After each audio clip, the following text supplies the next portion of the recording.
What is marriage? What is wife? Well, let's go to the Bible and find out. First time you will ever hear the word wife ever used in all of history started in Genesis 2, which means God created marriage. He created wife. How do we know that? Verse 24, 2:24.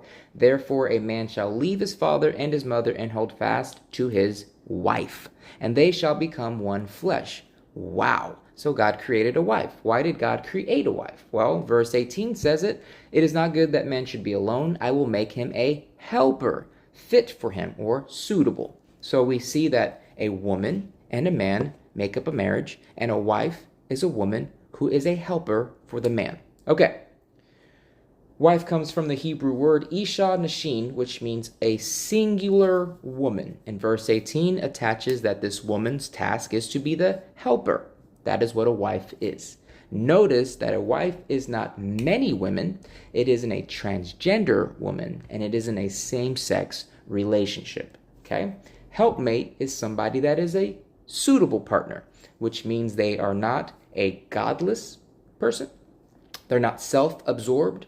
Okay, self-centered, and they're not disloyal, okay? They're not abusive, okay? So these things, as it pertains to having a godly marriage, a holy matrimony, as God has created this to be here in Genesis 2, these are the rules. These are the parameters.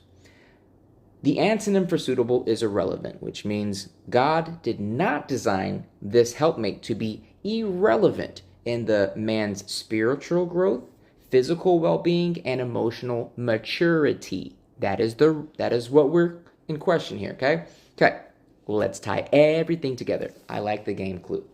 And this is the instruction manual of how we need to play so we can win, which means if the person who created the game came over and I changed these rules and won, he could easily say, according to the way I designed this game to be played, you didn't actually win. Ooh, how does that tie into this? Similarly, God created marriage. God created wife and created the parameters, the boundaries that circle all of that.